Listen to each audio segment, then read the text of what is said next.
Mais uma vez, Shabbat Shalom, Boker Tov, bom dia a todos. Bruchim Aboim, os que chegaram depois do início, sejam todos muito bem-vindos. Vocês estão aqui, vocês estão acompanhando pelo YouTube também. Vamos então à nossa drashá, ao nosso estudo desta parashá de Shabbat Chol HaMoed Pesach. Mais uma vez, né, falamos já aqui ao longo do serviço, mas lembrando que hoje, por ser o Shabbat no meio da festa de Pesach, para lá aquela sequência de parashot que nós tínhamos, faz uma pausa, vamos retomar semana que vem, né? Hoje, então, entra uma parashá especial, tá? Que é Shabbat Chol HaMoed Pesach, que se encontra, então, em Shemot, em Êxodo 33, verso 12 até o 34, 26, e o Maftir, né, o adicional, Bamidbar, números 28, do 19 até o 25.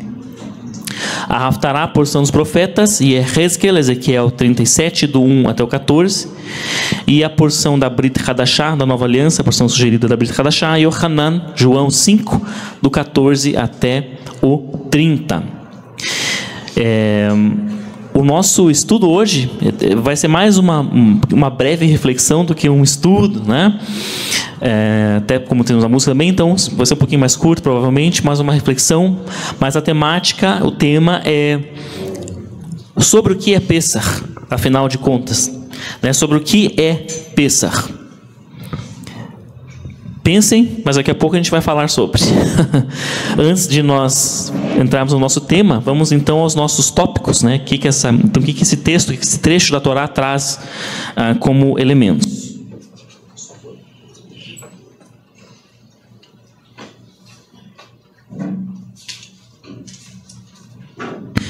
Então, como nós lemos aqui durante o serviço, né? O Caleb leu. Começa com aquele trecho falando sobre as faces, ou a face, mas no hebraico está no plural, né? As faces do Eterno, Panim. Quando Moshe questiona o Eterno sobre ele estar com o povo, né? E diz que se as faces do Eterno não estivessem com o povo, que eles não saíssem dali, né?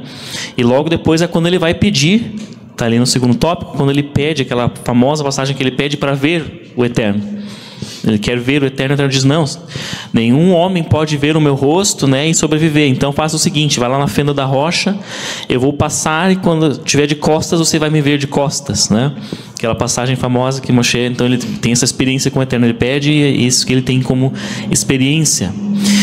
Na sequência, vamos ler sobre o recebimento das segundas tábuas. Lembrando que as primeiras tábuas tinham sido quebradas quando Moshe desceu do monte e o povo estava lá naquela idolatria com o bezerro de ouro, naquela confusão toda, ele quebrou as tábuas, as primeiras tábuas. Então aqui é quando vão vir as segundas tábuas, que é as que ficam, né? As que ficam definitivamente. Vamos falar nessa parashá sobre os atributos do Eterno, quando o Eterno se revela a Moshe com os seus 13 atributos de misericórdia.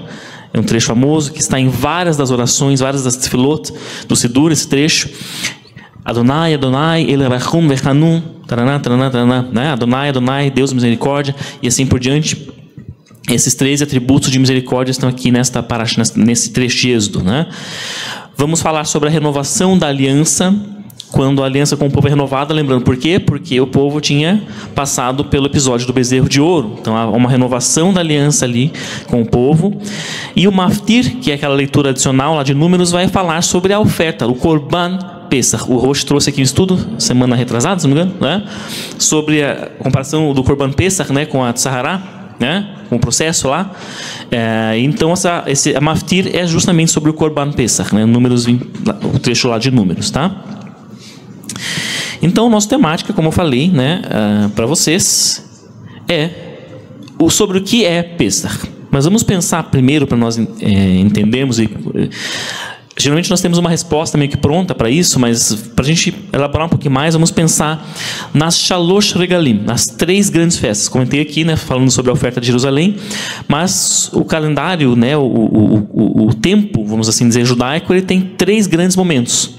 3 grandes momentos são demarcados em Moadim, em termos de tempos determinados. São eles Pesach, que é o que nós estamos vivendo, né? Shavuot e Sukkot. Estes são as três grandes festas, por assim dizer. Não que as outras sejam menos importantes, mas essas 3 são muitíssimo importantes. né? Tanto é que eram nessas 3 festas que o povo todo lá de Israel tinha que subir a Jerusalém. Todo mundo tinha que pegar a sua família e ir a Jerusalém, celebrar lá em Jerusalém estas 3 grandes festas. As outras não precisavam necessariamente eles irem para Jerusalém, mas estas 3 eles tinham que peregrinar para Jerusalém.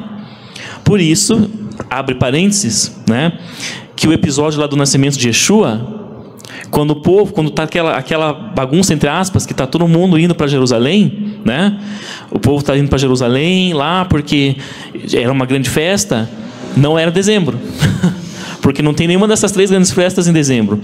Se o povo estava indo para Jerusalém, que eles tinham que ir lá para Jerusalém para celebrar, é porque era uma dessas 3 grandes festas. Queremos que era Sukkot, né? Tabernáculos, tá? Então, só fecha o parênteses aí. Se alguém falar, mas Yeshua, Jesus nasceu em dezembro. Não, pode ler, né? Porque não faz o menor sentido. Não tinha nenhuma das 3 grandes festas em dezembro. Era ou Pessach, ou Shavuot, ou Sukkot. Provavelmente, pela época, pela descrição geral ali, era Sukkot, né? Era tabernáculos, tá? Então, essas são as 3 grandes festas. E elas têm nomes específicos, apelidos, vamos assim dizer, que são dados a essas 3 grandes festas. Por exemplo, Sukkot, que nós falamos aqui, é chamado Zman Simchateinu. Zman Simchateinu, o tempo da nossa alegria. Festa de Tabernáculos tem esse apelido. Um dos vários que ela tem é Zman Simchateinu, tempo da nossa alegria. Shavuot, que aqui vem daqui a alguns quase 50 e poucos dias aí, né, para frente, é chamada Zman Matan Torateinu, o tempo da outorga da nossa Torá. Porque Shavuot vai celebrar a outorga da Torá no Sinai, né? Então é chamado Zman Matan Torateinu, tempo da outorga, da entrega da nossa Torá. E Pessach é chamado, qual que é o apelido de Pessach? Pensando nessa Zman alguma coisa, Zman, tá ali? Zman Cheruteinu. Zman Cheruteinu. Quem lembra daquela canção? Sham HaCherut. Faz tempo que a gente não canta aqui essa, das antigas, né? Que é Cherut, é o quê? Liberdade ou libertação. Então, Pessach tem o apelido de o tempo da nossa liberdade ou o tempo da nossa libertação. Zman Cheruteinu, né? Então, quando a gente pergunta assim, qual é o tema de Pessach, geralmente a primeira resposta que vem na nossa cabeça é sobre liberdade, é sobre libertação. Porque, né, lembra a libertação, quando o povo de Israel foi liberto do Egito, né? Liberdade. Porque éramos escravos, o povo de Israel era escravo no Egito e foi liberto, né? Daí eu vou questionar isso. Será que Pessach é sobre isto? Sobre Cherut, sobre liberdade, libertação? Se fosse sobre Cherut, sobre liberdade, sobre libertação, será que aquele processo todo que o povo de Israel viveu no Egito não poderia ter sido muito mais fácil, mais agilizado? O Eterno não poderia ter simplesmente instalado os dedos e pronto, o povo está livre? Porque se fosse a questão, se a liberdade fosse a grande questão, se a libertação em si fosse a grande questão, bastaria ele fazer isso aqui, ó. Pronto, o povo já estava livre lá do Egito. Mas foi todo aquele processo, aquela discussão com o faraó do vai e volta, e vai e volta. Todo aquele processo eles passaram. Então, se fosse sobre Cherut, sobre liberdade em si, não precisaria de tudo aquilo lá.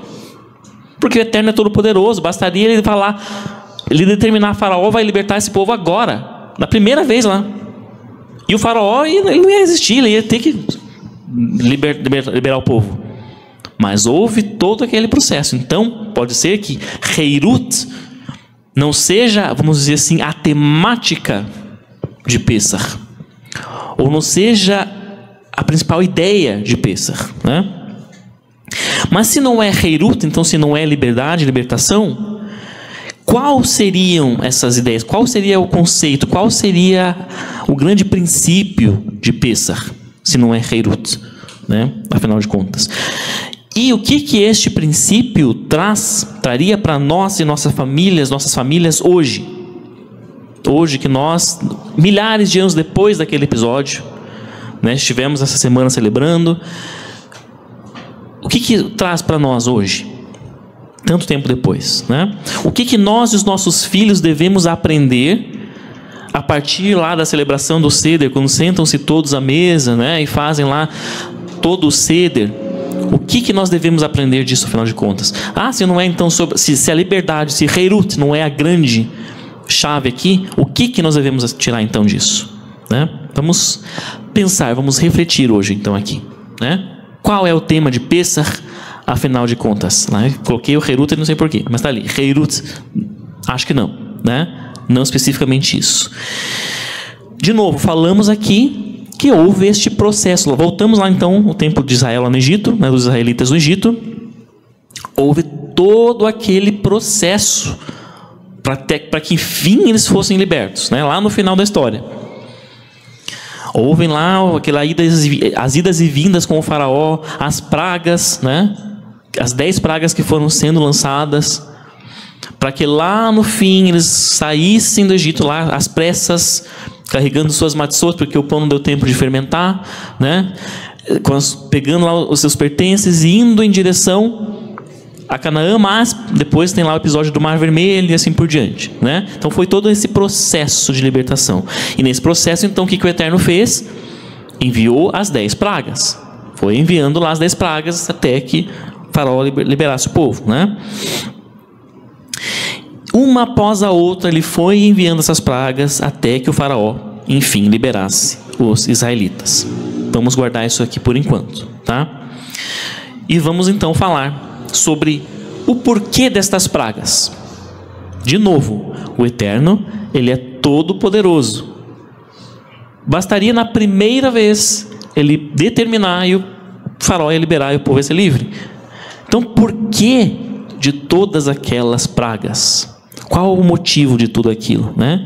E ele fez questão de ter a oportunidade de endurecer o coração do faraó todas aquelas vezes. Nós já trouxemos um estudo aqui algum tempo atrás, que tem 2 naturezas daquele endurecer o coração. Tem 2 termos que a Torá usa, cada um de uma forma diferente, significando coisas diferentes, de duas formas, né? Mas o Eterno, ele fez questão de ter a oportunidade de aquilo acontecer, vamos assim dizer, desta forma, né? E para que ele pudesse enviar aquelas pragas do Egito. Por que disso, então? A Torá, o Eterno, nos responde o porquê disso. E esta é a chave de entender. Começamos a entender aqui vou colocar como dos principais temas de Pessach. Vamos lá para Êxodo 7, Shemot 7, verso 5. E saberá o Egito que eu sou o Eterno, ao estender a minha mão sobre o Egito, e tirarei os filhos de Israel dentre eles. Está falando ali, e saberá Israel que eu sou o Eterno? Não.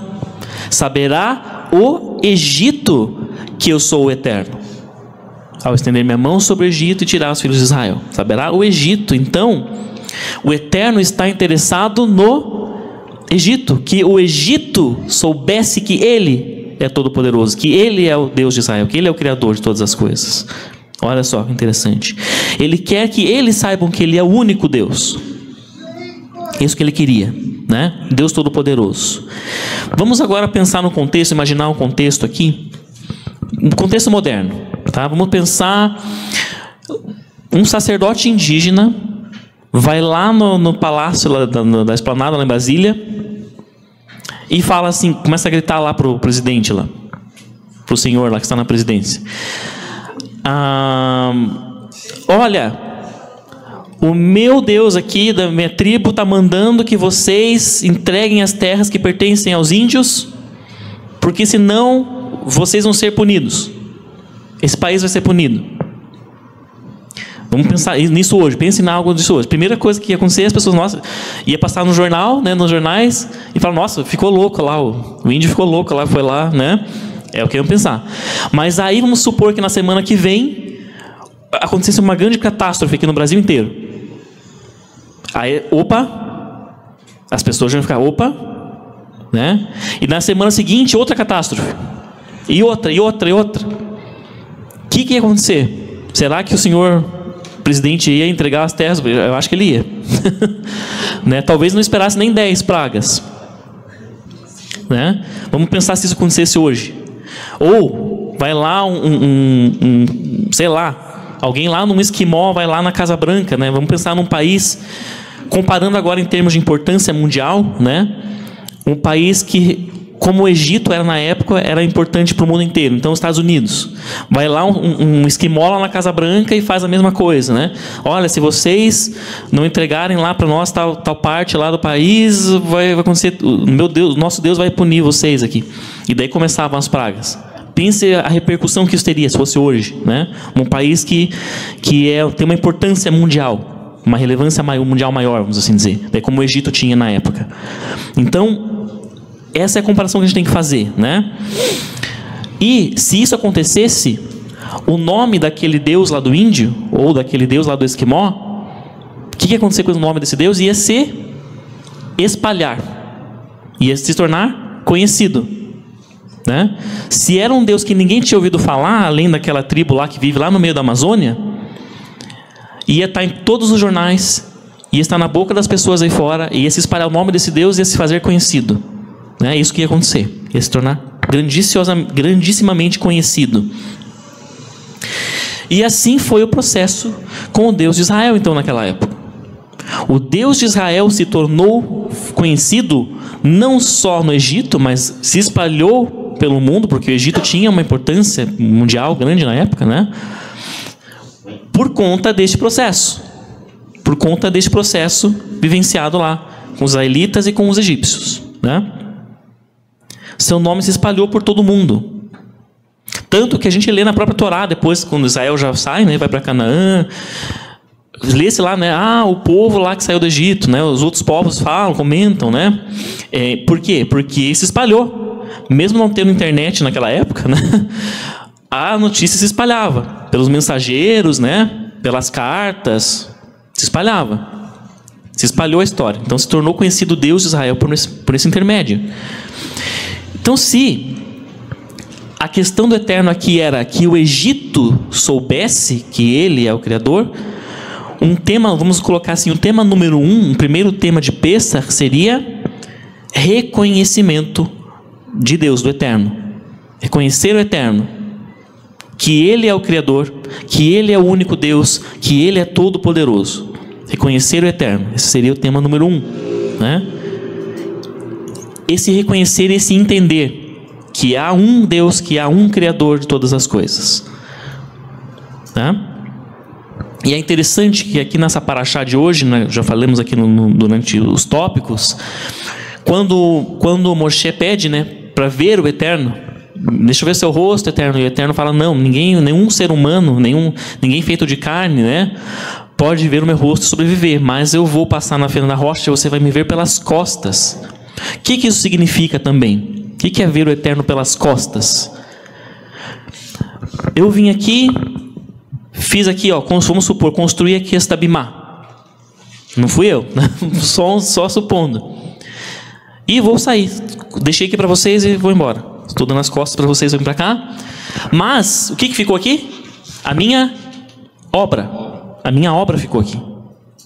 Então, ver o Eterno pelas costas também é isso. Como que a gente não pode ver o Eterno? Porque ele é Espírito. Mas a sua obra está aí, a sua criação está aí. Ele deixou para que nós víssemos, né? Nós podemos ver as árvores, os lagos, os rios, os mares, as montanhas.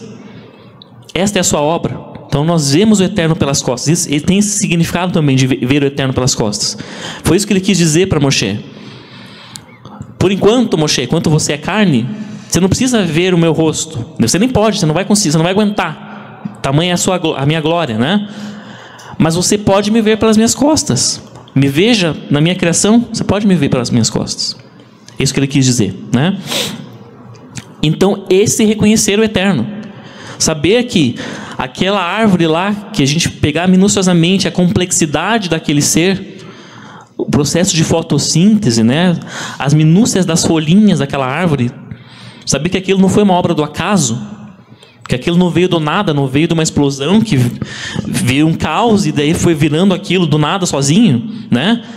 Saber que alguém fez aquilo daquela forma, que foi tudo pensado, que foi tudo planejado. Isto é reconhecer o Eterno como Criador, como o único Deus, né? Esse é o reconhecer. Então, um tema número 1 de Pêssar é parar E lembrar disso. Reconhecer que o Eterno é um, que Ele é um, que há um Criador de todas as coisas. Tá? Primeira coisa. Mas não para por aí, né? Não para por aí. Pensando assim agora sobre datas, né? Sobre meses, períodos, etc, etc, né? Nesse aspecto, em termos de datas, de períodos, a Torá ela nos detalha muita coisa, né? Com relação a calendário, por assim dizer. Ela detalha muitas coisas que nós precisamos saber sobre os períodos e os tempos das festas, os Moadim, como Pessach, por exemplo, né? Os tempos determinados. Mas Pessach tem uma coisa, há um detalhe a mais. Tem algo a mais aí em Pessach, né? Que acontece quando? No calendário judaico? Que mês? Aviv. Chodesh Aviv, né? O mês de Aviv. Então nós temos isso lá, ó. Êxodo 13:4, Êxodo 23:15, Êxodo 34:18, Deuteronômio 16:1 e assim por diante, dizendo que Pesach, Chodesh Aviv. Chodesh Aviv, embora Aviv seja um dos nomes do mês em si, que é chamado Nissan, né? Oficialmente, de uma maneira civil, é chamado Nissan. Aviv significa primavera. Então, quando a Torá traz Chodesh Ha-Aviv, esse Ha é um artigo determinado. Então, é no mês da primavera. Tanana, tanana, tanana. Então, Chodesh Ha-Aviv, é um tempo, né? No mês da primavera será a festa de Pessach, né? E Pessach falava do quê? Já começa a falar com Bikurim, né? As primícias, começar, né? Nesse período, nesse processo de Pessach, começam os Bikurim, Hag HaBikurim, a festa das primícias, né? Intermediando ali Pessach. Por quê? Primavera é quando tudo volta a hemisfério norte agora, né? Tudo volta a florescer, né? Então tivemos o inverno, tivemos aquele frio, tivemos as plantas muitas vezes secando, e aí vem a primavera, tudo volta a florescer. Então por isso iniciavam-se as primícias também, tá? Na terra de Israel. Tempo da primavera. E o que existe na primavera? O que há na primavera que é tão ligado a Pessach, a ideia de Pessach? Tem uma palavrinha chave que nos conecta, que conecta ambas as coisas, né? De novo, tudo volta a florescer, né? Volta aquele verde, as árvores tiveram o seu tempo de chuva do inverno. Lá em Israel, as chuvas, quando vem no período do inverno, né? Chuva, às vezes neve, dependendo da região. Então, com aquela água que veio no inverno, na primavera tudo volta a ficar verde, tudo volta a florescer, tudo volta a renascer. Renascimento. Daí você pensar, parece a Páscoa, né? Pagã. Mas veja que, de novo, muitos dos feriados, vou chamar assim, pagãos, né? Eles trazem alguma coisa de verdade, mas distorcida, né? Então essa questão da Páscoa, renascimento, ela tem uma ligação, sim, apesar, né, da distorção que foi feita, né? Virou coelhinho lá, com ovo e não sei o quê, mas existe de fato uma conexão de Pessach, desse período, com a primavera e renascimento. Renascimento, renascer, reviver alguma coisa, né? E onde está a conexão de Pessach? Tá, mas então, no mês de Aviv, no mês da primavera, a primavera, renascimento. Mas Israel, o que tem a ver Israel? Até então, até aquele momento do Êxodo, como estava Israel? Como estava o povo de Israel como nação? Estava vivo? Existia a nação Israel? Não. Como nação, Israel estava quase que morto, escravizado. Eles não eram um povo, uma nação ali. Eles eram escravos, meros escravos, né? Então, eles estavam adormecidos, mortos, entre aspas, como povo, como uma nação. E aí vem, então, o Eterno, os liberta do Egito, e eles voltam, eles passam a ter novamente uma identidade, certo? Foi a partir do Êxodo, foi a partir da saída do Egito que Israel voltou a ser um povo. Passou a ser um povo com uma identidade. com um destino, com um propósito, né? Então, por isso, né, existe essa conexão, essa ligação. Primavera, renascimento, quando as plantas voltam a viver, entre aspas, né, quando elas voltam a verdejar, com o povo renascendo, como Israel renascendo como povo, né? E por isso que no calendário religioso, judaico-religioso, este mês é o primeiro. No calendário religioso, né? Tem o civil, tem o religioso. Nissan, né? Aviv é o primeiro mês. Por isso, porque é quando volta a nascer alguma coisa, quando algo renasce. E dali em diante segue sua vida, né? Algo renasce. É o tempo do renascimento de Israel como povo, por assim dizer.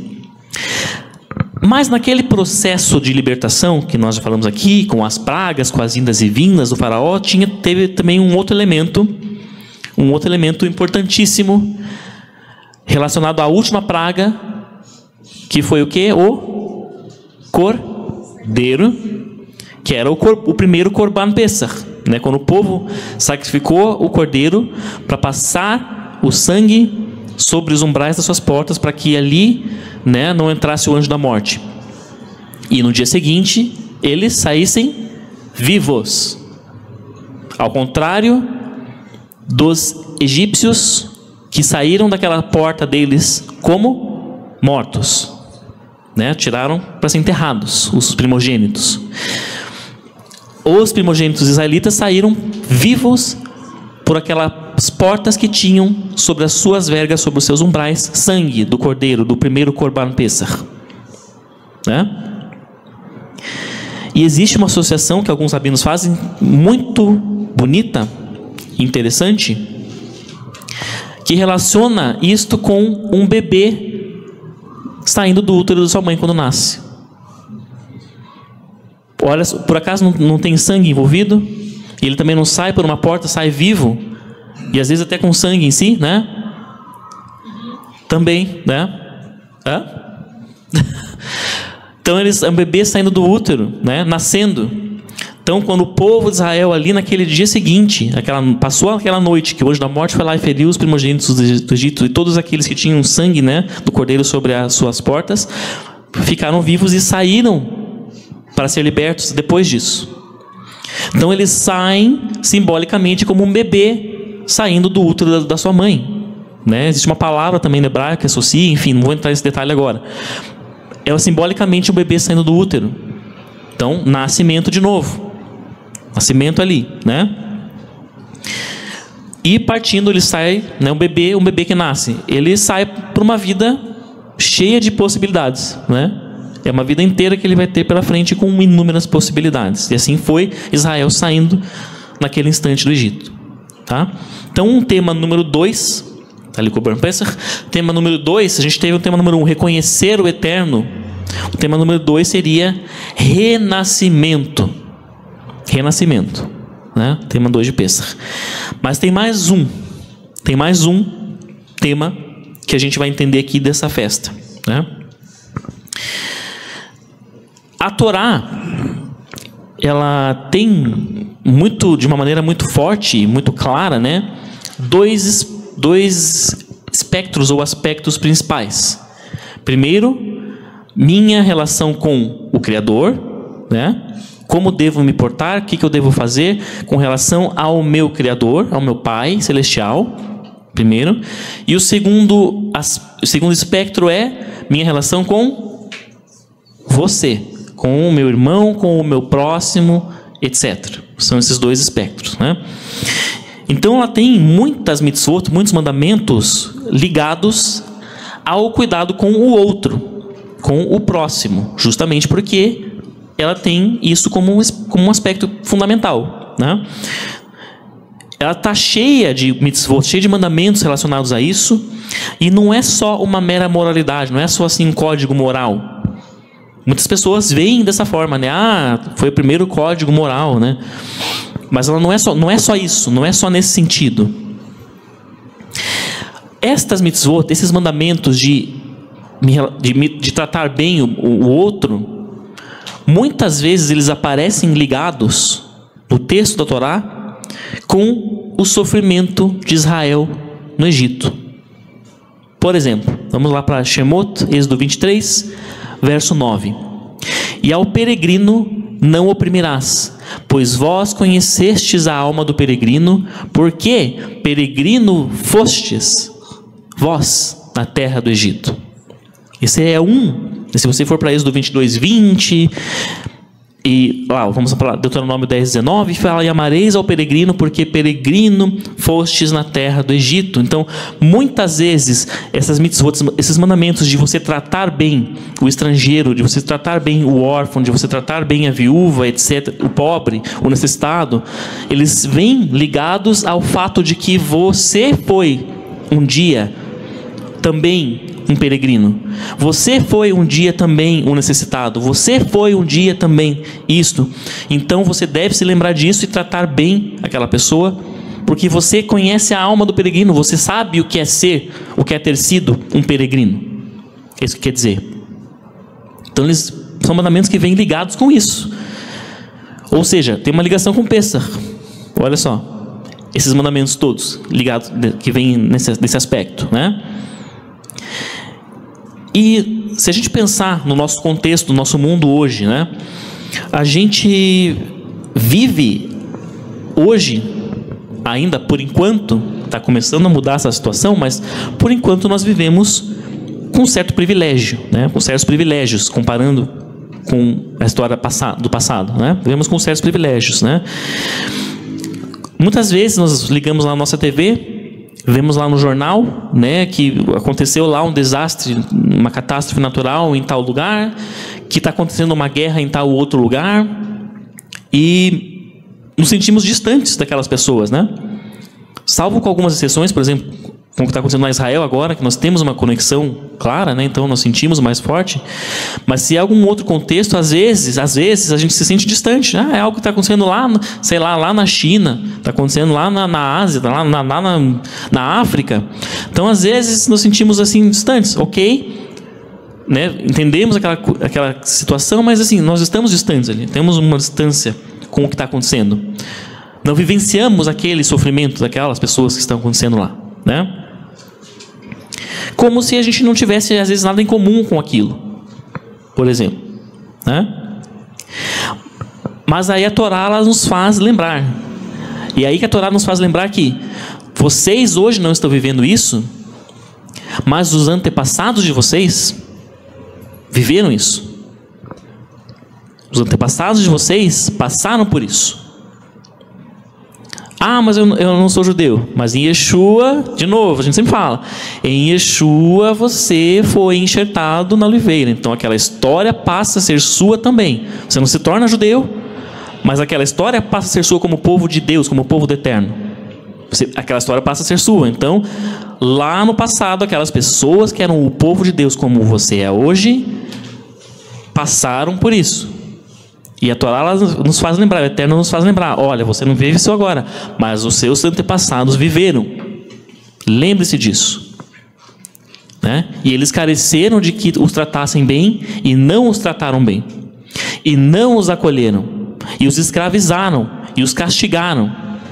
Então lembre-se que você não vai querer isso para o outro porque os seus pais passaram por isso, né? Nesse aspecto que a Torá nos lembra.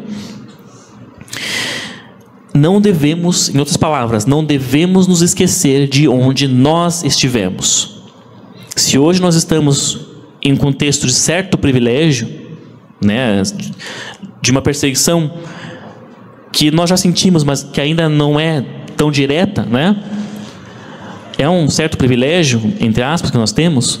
Nós devemos nos lembrar de onde nós e nosso povo já esteve, onde não havia esse privilégio.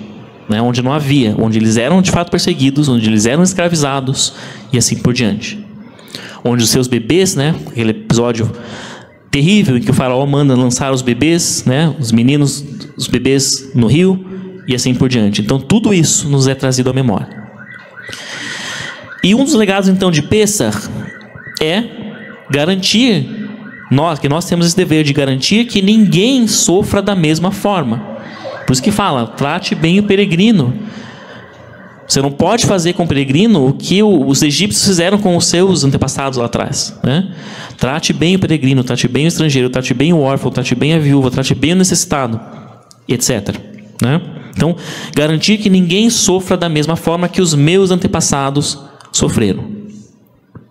Então, o tema número 3 seria no termo moderno, esta empatia, de entender a situação daquele que é um estrangeiro, daquele que é um órfão, daquela que é uma viúva, daquele que é um necessitado, entender essa situação dele e saber que lá no passado, mesmo que eu não tenha vivido isso, eu mesmo, mas os meus pais, os meus antepassados viveram, né? Trazer essa empatia, né? Tema de Pêssach. Então nós temos 3 temas, lembrando agora os 3, né? Relacionados aqui a Pêssach. Primeiro, reconhecer o Criador, né? Como o único Deus. Segundo, renascimento. E o terceiro, entre aspas, empatia. E o que é empatia, se não um exercer misericórdia? Não é? Eu ter empatia, eu entender o outro, é eu exercer misericórdia. É um exercício de misericórdia, né? Que nos traz a porção de hoje, que fala sobre isso. Que vai trazer os 13 atributos de misericórdia do Criador. Deste que eu reconheço como Criador, ele tem 13, segundo a Torá, né? Conforme a Torá, ele tem 13 atributos, não é nenhum só. São 13 atributos de misericórdia. Olha só, é uma misericórdia vezes 13, vamos assim dizer, né? Que se manifesta de várias formas. E nós vivemos isso hoje, né? Eu estou aqui porque tem misericórdia, senão eu já tinha caído morto, fulminado aqui, né? Só de querer estar aqui na frente, num contexto de adoração a Ele, né? Então, esses atributos de misericórdia, eles se manifestam de várias formas e até hoje. E agora com Yeshua, com a vinda de Yeshua, muito mais do que ainda antes de Yeshua vir, né? Então, se este que eu reconheço como Criador, ele tem esses atributos de misericórdia, eu também preciso exercer atributos de misericórdia. E ter empatia é isso. É esse exercício da misericórdia, né? E caminhando para o nosso fim. Esse é o último slide. Então, nós lemos aqui também, né, no Avodat Torah, o trecho da Haftarah, que é um dos trechos meus de Haftarot, de porções dos profetas, meus preferidos, que é a visão do vale dos ossos secos, né, de Yehezkel, de Ezequiel. Ezequiel 37, do 1 ao 14. Né? O que é esta visão do vale dos ossos secos, senão o quê? Renascimento de Israel como uma nação.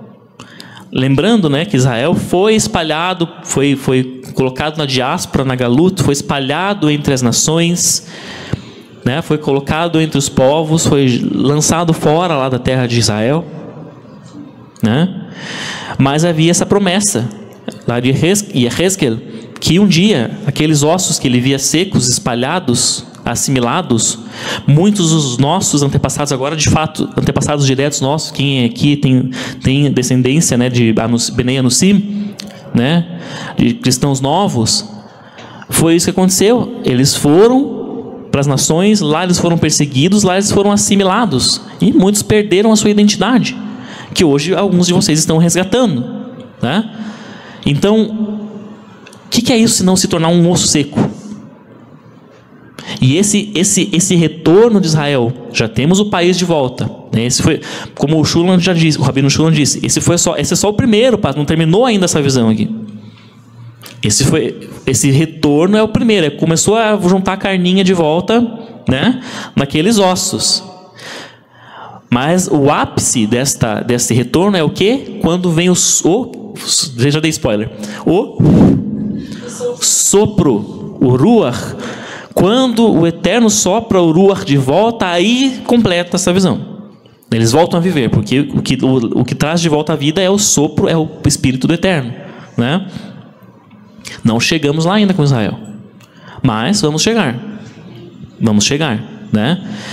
Mas de novo, a Haftarah também nos traz esta ideia de algo que está morto, né? e que vai ressurgir, que vai reviver, que vai renascer por meio do Criador, do sopro do Criador, que é o único Deus, né? E este povo, esses ossos, vão voltar à vida com oportunidades inúmeras na sua nova vida, né? Basicamente isso. E aí, né? Vamos para Brit Hadashah também, lá em Yohanan 5, quando Yeshua está falando ali, e ele diz o seguinte, João 5, 24, e um trecho do 29. Na verdade vos digo, que quem ouve a minha palavra e crê naquele que me enviou, tem a vida eterna, e não entrará em condenação, mas, olha só, passar. O que é Pesach? Vindo da raiz do que verbo? Passar sobre. Mas passou da morte, passar de algo para algo, da morte para a vida. E os que fizeram, isso lá no verso 29 agora. E os que fizeram o bem sairão. Os que fizerem o bem, está errado ali. Os que fizerem o bem sairão para a ressurreição da vida. Então, nós temos aqui nessa fala de Yeshua, nesse discurso que ele faz ali, esses três temas de Pesach. Ele vai falar: quem crer, né, quem ouve minha palavra e crer naquele que é o Criador, quem reconhece aquele que é o Criador, que é o único Deus, tema 1, né? Vai, tá ali, ó, tem a vida eterna. Então passa da morte para a vida, renasce, tema 2, renascimento. Mas ele fecha lá no verso 29. E os que fizeram ação, atitude, prática de alguma coisa, o bem, sairão para a ressurreição da vida. Tema 3, prática da misericórdia. O que é fazer o bem? Exercer a misericórdia, ter empatia, tratar bem o estrangeiro, tratar bem o órfão, a viúva, o necessitado, né? Dentre outras inúmeras coisas. Então, exercício de misericórdia. Tema 3, empatia ou exercer a misericórdia. Temos os três temas aí na fala de Yeshua, né? E eu posso dizer assim, quase para fechar, né? Que esta é a Heirut. Isto é Heirut. Isto aqui é a liberdade. Essa é a liberdade. Então, foi uma pegadinha, falei, pensa que é sobre liberdade? Não, mas só que a liberdade é isso aqui, esses três temas.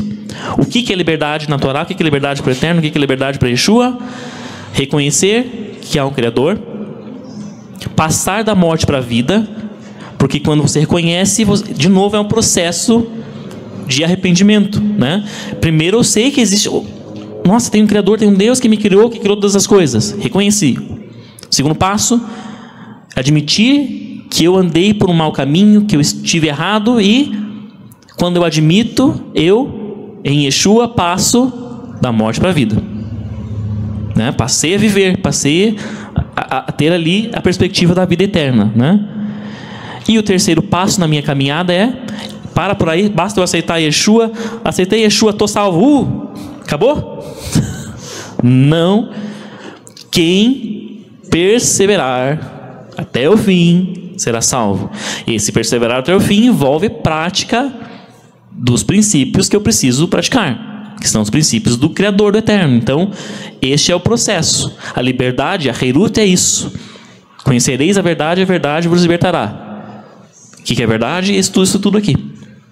Reconhecer o Eterno, renascer e praticar os princípios da misericórdia, né? E, fechando, encerrando, Pesach, quando nós sentamos à mesa, né, celebrando o Seder com as crianças, com a família, nós temos essas três dimensões nessa festa: do passado, do presente e do futuro, né? Nós lembramos da história, porque a Haggadah, né, que é lida, vai lembrar da história do Êxodo. Nós que temos Yeshua, nós temos a Haggadah messiânica, que vai lembrar do Êxodo e vai lembrar do sacrifício de Yeshua, né, da sua noite antes de ir para o sacrifício, né, quando ele faz o Seder com os seus discípulos. Vamos lembrar do sacrifício do Cordeiro. Então nós lembramos do passado, naquele instante. Mas nós também aplicamos aqueles princípios para nós hoje. Estamos ali entendendo o que isso significa para nós hoje, presente. E nós, ao mesmo tempo, também estamos ali profetizando a redenção final. Porque o final do processo é quando sopra o Ruach.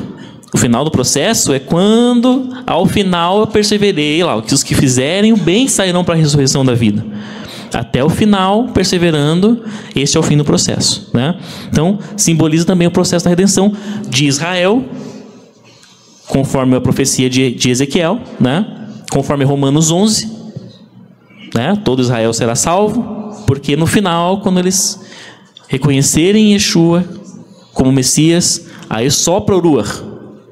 Aí termina essa visão, termina esse processo, né?